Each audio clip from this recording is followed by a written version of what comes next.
Yeah, it's true. Electronics can be, at times, a little complex. But as soon as you go in and break things down to a component level, you'd just be shocked at how simple some of these things are. Like, for instance, probably the simplest part there is. By simply taking a wire conductor and wrapping it around a piece of iron, I have created my very own inductor.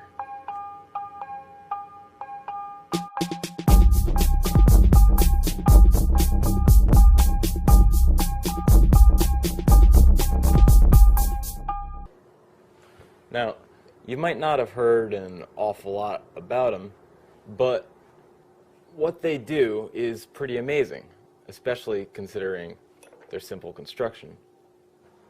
An inductor, or coil as it's sometimes called, is just that, a coil of wire conductor wrapped around a core. Now, the core is often made of iron, but it could also be plastic or even air, like this one.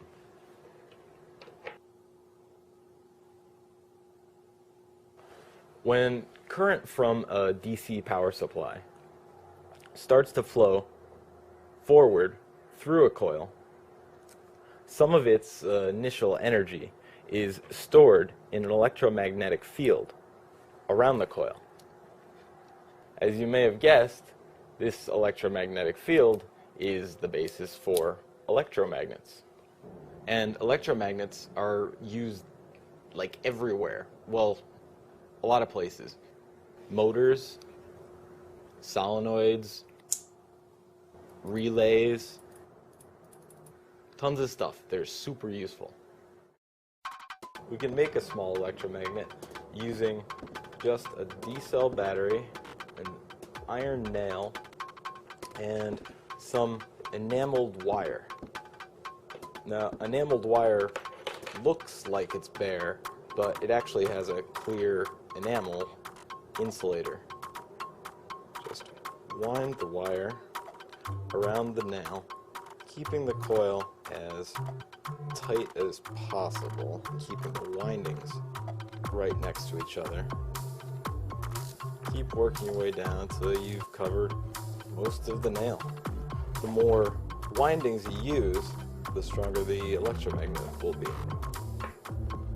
Once you're done, pull a length off to connect to our battery. Strip off the ends, make sure that I can get good contact, connect to the D-cell battery.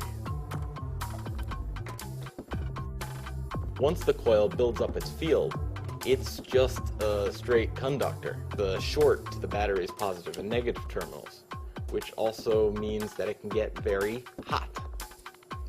Just to avoid any more little finger burns, I'm going to use a small piece of wood to hold the wire on to the negative terminal.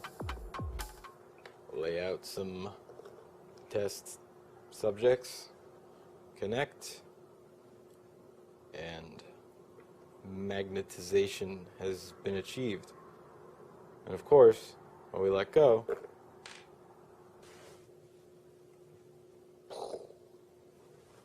if we suddenly cut the power to the coil, the inductor's field will begin to weaken as it transfers its energy back into the circuit, keeping that current moving forward until the field strength is all used up. It's easy to see the action of inductance by using a square wave passed through a coil. I built a little square wave generator. We can take a look at its normal output first on the oscilloscope. we see our nice predictable square wave. 0 volts up to about 7 volts, back down to 0, 7, over and over again. Now, I'll leave that first probe hooked up and connect the second, seeing the signal after it's passed through an inductor. Much different. Curvy. And that curviness, that makes sense. It'd probably be easier to see if I just overlaid the original square wave signal. There we go. When the supply goes from 0 to 7 volts, the inductor uses a large amount of energy to start filling up its electromagnetic field. As it gets closer and closer to being at capacity, it uses less and less until it's totally full and the inductor lets the full 7 volts go out. Once the signal suddenly drops back down to 0 volts, the inductor empties out its field, pushing current forward in the direction it had been going. And if I speed the wave up, you can see that it's shying away from passing that full 7 volts. Like right here, it's not even getting there, and it's not even dropping all the way down to 0.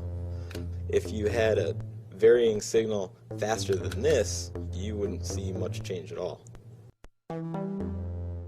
Now this filling up and emptying of an electromagnetic field makes the inductor seem kind of reluctant to change. It's pretty slow in conducting quick changes. That might sound like kind of a bad trait at first, but it can be really useful when we want to remove spikes and dips from a power supply's output. That brings up another important use, actually. The heart of power supplies is a transformer, which is basically just 2 coils sharing one core. Now, by using 2 coils, a transformer can transmit electrical energy from one circuit to another without actually connecting them. When a varying current is applied to one coil, it creates, of course, a varying magnetic field around the secondary coil as well. And that secondary coil reacts to the changes by causing, or more accurately, inducing, a corresponding varying current across its leads. And that's called mutual induction. The original voltage can be reduced by using a different number of coil windings in the secondary. Still just doesn't look quite. Here we go.